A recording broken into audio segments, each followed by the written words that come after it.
რადგან ხვალ 30 მარტს მე და ჩემი ჯგუფის წევრები ვიწყებთ ნაწლავების წვერნის ორკვირიან კრებულს, ამიტომ გადავწყვეტე, რომ დღეს 29 მარტს, მხოლოდ დღეს 19 საათზე თბილისის დროით, ჩემ პირად Facebook გვერდზე შორნა ედიშერაშვილი ვისაუბრებ ნაწლავების წმენდის საუცილებლობას და რა სასარგებლო ცვლილებები გვექნება ამ ვიმეორებ ორკვირიანი კრებულის გავლით.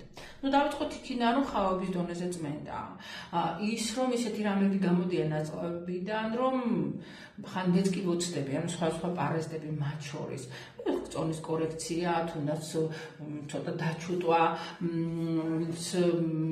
შეშუპებულები ვართ, შაქრის დონის დარეგულირება, კანზე სხვა პრობლემები, აკნე იქნება თუ კიდევ უფრო რთული, მშვიდი ნერვები, უკეთესი ძილი, თვითმომნელებელი სისტემა რო იტყვიან საათივით იწყებს წიწის, ასე რომ ვისთვისაც ეს თემები საინტერესოა, ვიმეორებ დღეს 19 საათზე შემომიერთდით.